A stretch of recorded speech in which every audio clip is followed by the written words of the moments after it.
moved in blockchain research as an associate.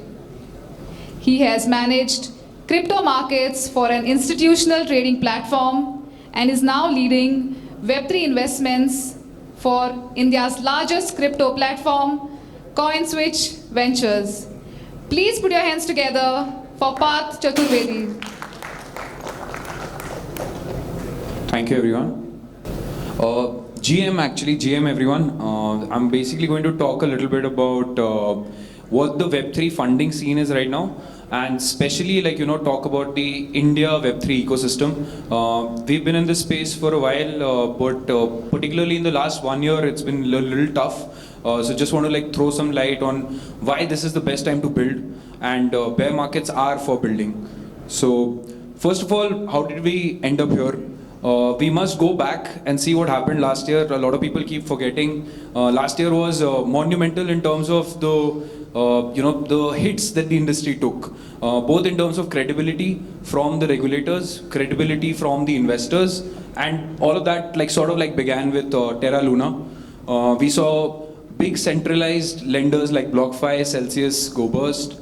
Institutional platforms like Genesis come under pressure, and finally we had the FTX debacle, in which approximately 1.5 lakh Indian accounts lost their money. So all of this has resulted in a setback of sorts for the industry in terms of a credibility perspective, and we have to strive to build that going forward.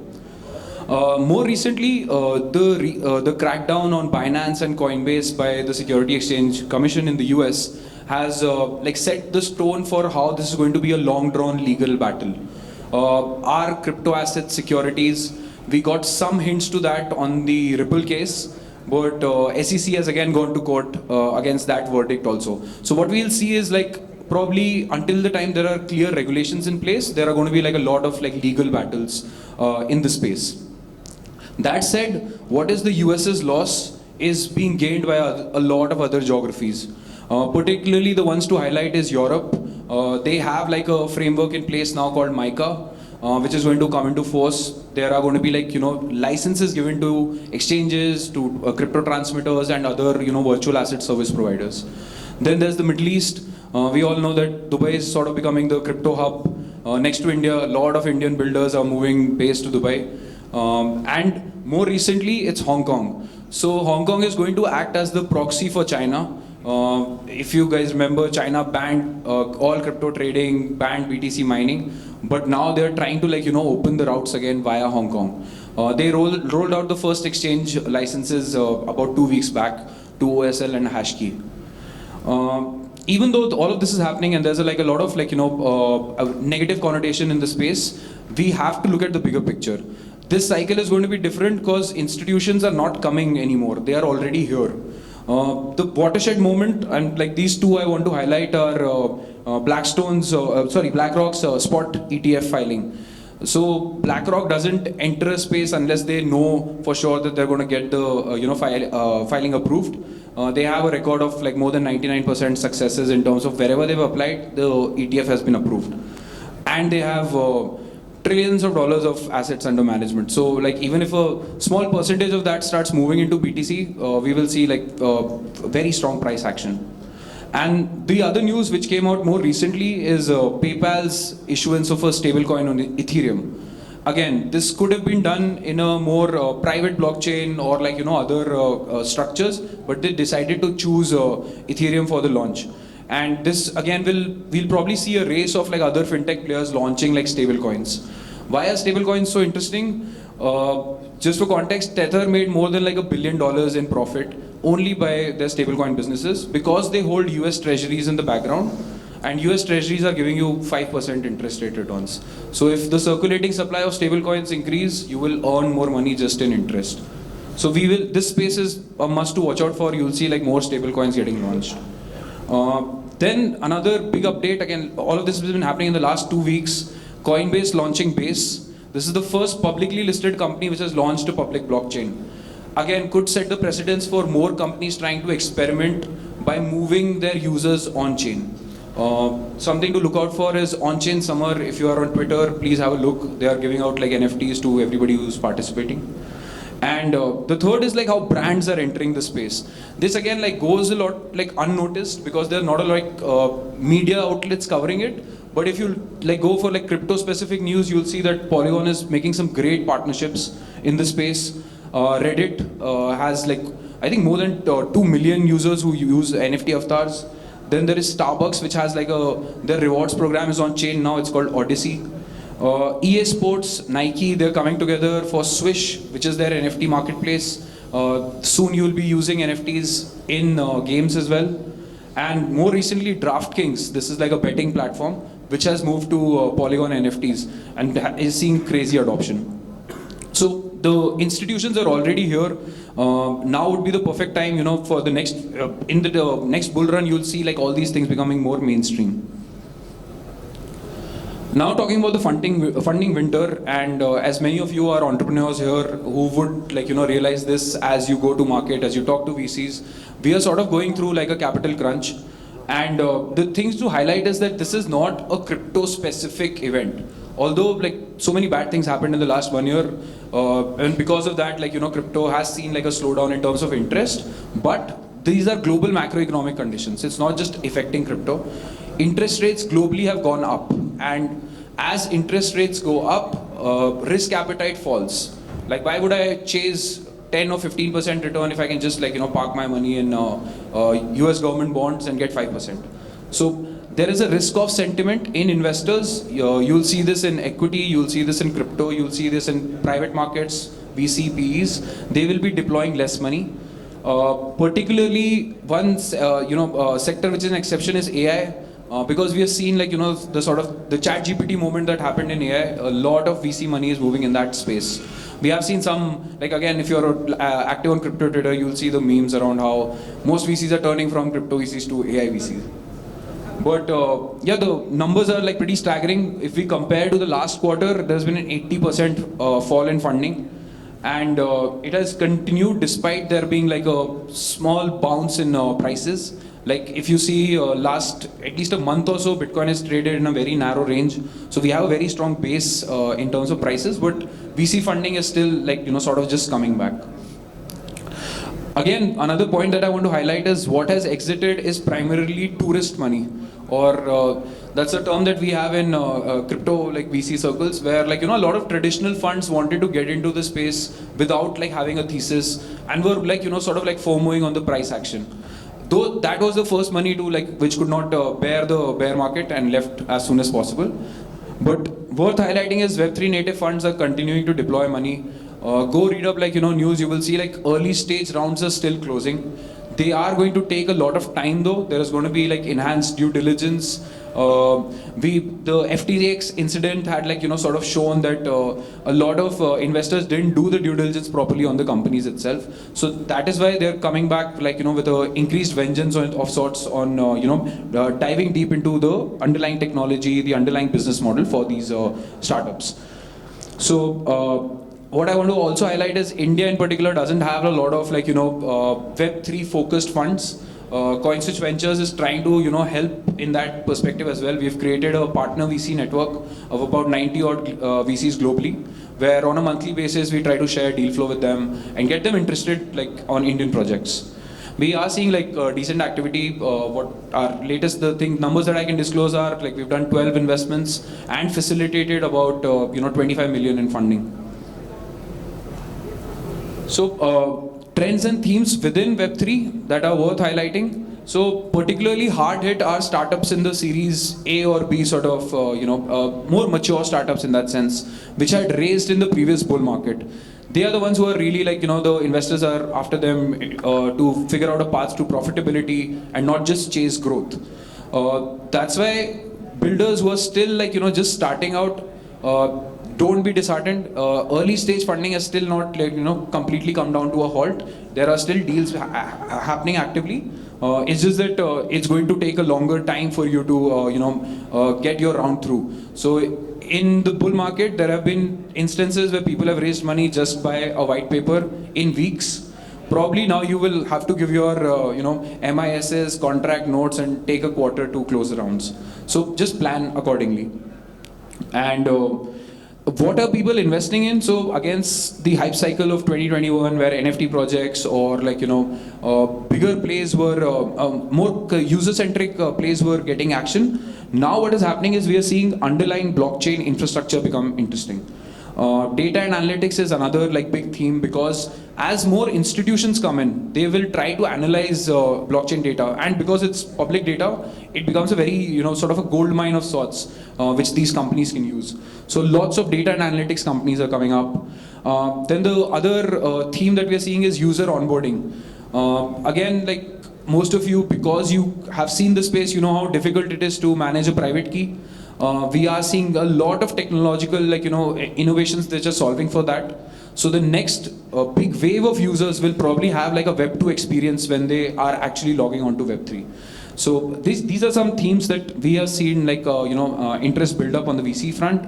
Real world asset tokenization, again, can't focus on this enough. We will see this happening not just for real estate or art.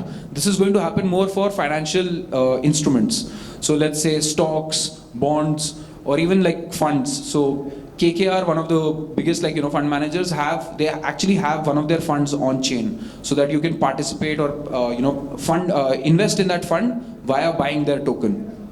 So this, I think, is going to be another theme that you should watch out for.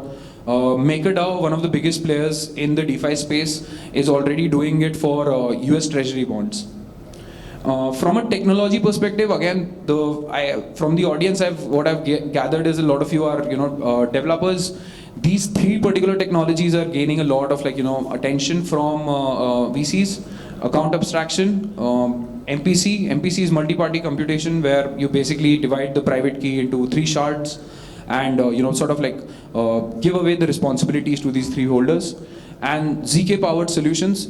So zero knowledge proofs were only a distant dream, I think, 2 years back, and everybody was very bullish on optimistic rollups. But now ZK has really come to mainstream with ZK EVM launch. And we are hoping to see a lot of more ZK powered products. So this is not just going to be affecting blockchain, it's going to have effect in other industries as well. And finally, mass adoption is going to be the big theme for the next bull cycle. We expect that the next bull cycle is not only going to be price heavy, it's also going to be user heavy, where a lot of new users want to enter the space and start using crypto.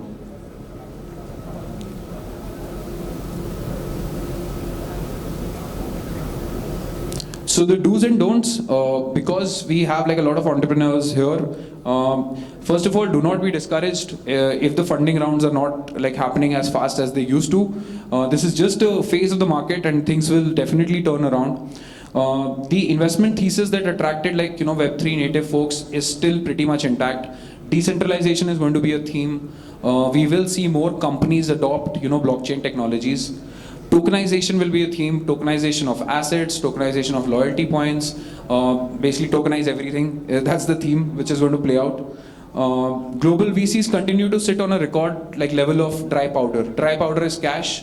A lot of money has been raised but has not been deployed. So it's sitting on the sidelines waiting for the right projects, and it will come in soon.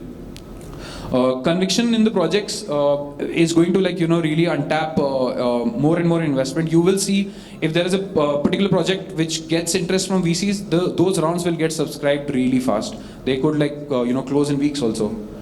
And finally, what we are seeing right now is a lot of pre-seed, seed rounds are looking for lead investors. You will get a lot of soft commits where people say that once you get the lead on board, we will deploy our checks as well. So ideally, when you're starting out a round, try to figure out who's going to be the lead, who's going to be either a strategic lead or somebody who can provide you the tech background to support the round. In terms of advice, it's pretty simple actually. You have to cut down on costs as much as possible. Hunker down, build, cut all the extra flap that is expected. Next, try to build a runway for the next 12 to 16 months.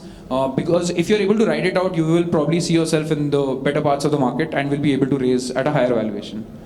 For very early stage projects, gone are the days when you can go pre-product to raise from VCs.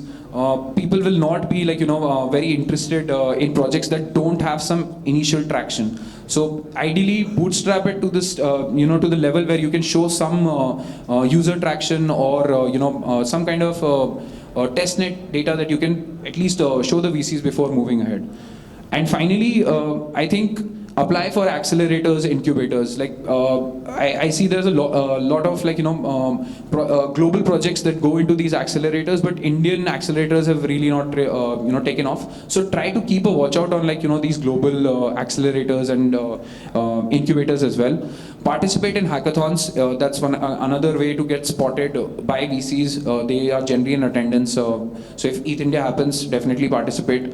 And another great avenue could be, ecosystem funds. So a lot of these new layer ones or new chains, they are wanting to get projects on board and are willing to give grants. So if your project is not chain specific or is going to be multi-chain, try to build these connects at the early stage so that you can get some grants, survive the next 6 to 12 months and then probably go for a bigger round.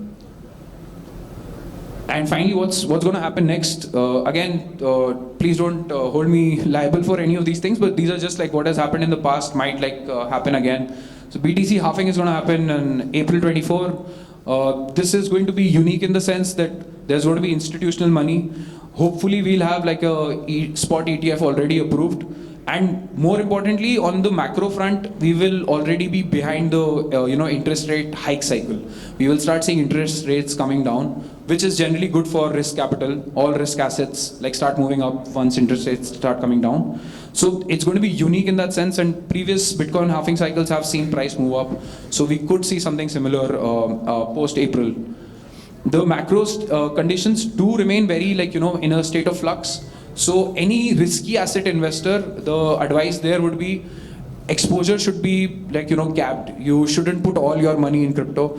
Try to make it a balanced portfolio. And stay aware about the latest trends. So let's say if Fed is going to decrease interest rates, you need to know that beforehand. You need to study in terms of inflation what's happening, in terms of unemployment what's happening. And US data again sort of sets the tone for the global money to follow. And again, we will see regulations also start taking shape, especially in the US. The matter's already in the courts, and we will get as we get closer to the 2024 presidential elections, crypto will become a major issue, and we might see some clarity towards the end of 24. The G20 itself, where India is the presidency right now, they are also going to come up with a framework for global crypto standards. The IMF and the FSB will share these papers as soon as September. So keep a track of that. It's going to set tone for global regulations.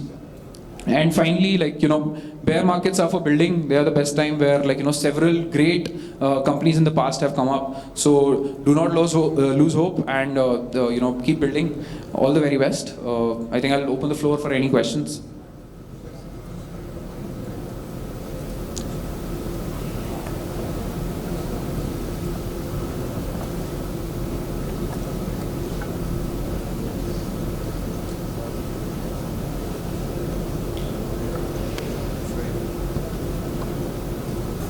Mike.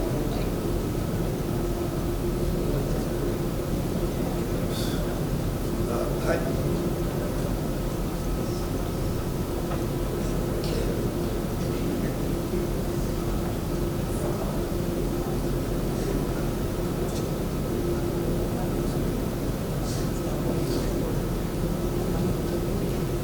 I think I can hear you like this only. Yeah. It's okay? Yeah, I can hear. Okay. So at the start of the presentation, you mentioned that you had done some 12 fundings and 25 million. So can you throw some light what kind of projects you funded this year? What are the projects that are getting that traction? Who are the people who funded those? Whatever you can say. Sure. To the last. Yeah. So a lot of this is private info, but whatever I can disclose, I'll try to disclose. So one of the companies is Silence Laboratories, a Singapore-based company with Indian founders, where they are building MPC tech. So multi-party computation, that is used in wallets, that is used in by exchanges to build their wallets. That is one company that we have funded. They are working actively with MetaMask on certain so if you've used MetaMask, it's not the best experience. They are trying to work with them to make that better. They are also working with Google in the background. So again, like an infrastructure sort of a play there. We have also done like a hyper casual Web3 game that we've invested in, where like again the theme is that hyper casual gaming is going to continue to grow, and if you add a token element where people can cash out, it becomes much in terms of user adoption, that is going to see like a lot of traction. Another company that I can probably highlight is Airstack, which is more in the data and analytics space. Basically what it does is it runs queries on blockchains and gives you like the right. So let's say if you want to search for how many wallets have Bored Apes and have also bought CryptoPunks. So you just type that and like then it'll run queries in the background and give you a list of all those wallets. So sort of like a Google for blockchain data is what they want to become. So these are like some of the ones that I can showcase. There's one more on real world asset tokenization. It's called Polytrade. Polytrade is trying to tokenize trade finance invoices. So what happens is, let's say you're a exporter from India, you're building something for Walmart. Walmart is going to give you the invoices and pay you 3 months later. So now what they can do is they can tokenize these invoices, put them in DeFi pools and get like a higher yield on that. Already seen good traction, like they've done about 10 million worth of tokenized assets already. So that's like some of the themes. But again, we are Web3 agnostic, happy to look at like any projects that are building in the Web3 space and support them in any way possible.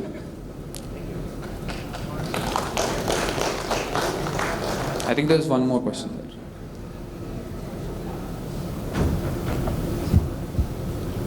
Hi, great speech overall. I wanted to know a little bit more about how we can balance fair valuations with not giving away too many tokens, not giving away too much equity. It's something we struggle with, finding that balance. So, some suggestions on that. Great question, and like especially I want to specify to early stage projects. Do not think so much about valuations. In fact, what we've been seeing in the current markets are that people are opting for the safe plus token warrant route, where you give away equity in the company, not just the token play. Because again, in bull markets, everybody wants to raise via tokens. They want to see the price action.